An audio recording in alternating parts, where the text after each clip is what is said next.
জয়গুরু, সুপ্রভাত, হরি ওম। ওম অখণ্ড সংহিতা বা অখণ্ড মণ্ডলেশ্বর শ্রী শ্রীমৎ স্বামী স্বরূপানন্দ পরমহংসদেবের অমৃতময় উপদেশবাণী ১বিংশ খণ্ড। মানুষ হও।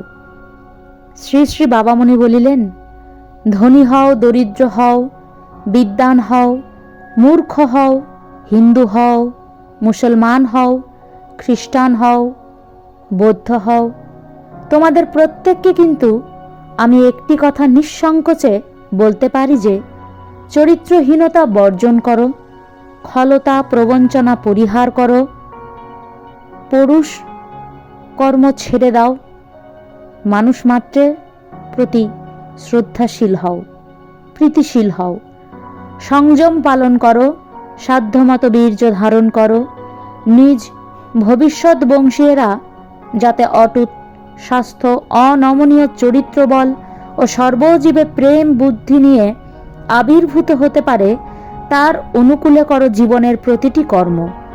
তুমি কতখানি হিন্দু, কতখানি মুসলমান, কতখানি খ্রিস্টান, কতখানি বৌদ্ধ, ওটা নিয়ে আমার মাথা ব্যথা নেই। তুমি কতখানি মানুষ, এইটুকুই আমার বিবেচ্য। তুমি যে ধর্মাবলম্বনী হও, তুমি যদি মানুষ না হয়ে একটা পশু হও, তবে তাতে আমার ক্ষতি অপূরণীয়। আমি ভবিষ্যতের দেবমানবদের আবির্ভাবের প্রতীক্ষায় বসে বসে কাল কাটাবো। তুমি যদি মানুষ না হও, হও একটা আস্ত জানোয়ার, তবে যে তোমার ঘরে মনুষ্যাকৃতির জানোয়ার সব আবির্ভূত হবে। একদা মানুষ জানোয়ারই ছিল। কত যুগ যুগান্তর ধরে তপস্যা করে করে সে বর্তমানের উন্নত স্তরে পৌঁছেছে।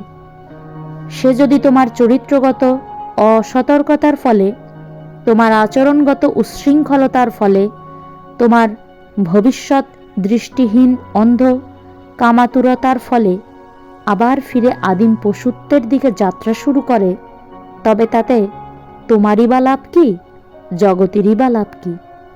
আমার তো তাতে হবে সদ্য সদ্য সর্বনাশ।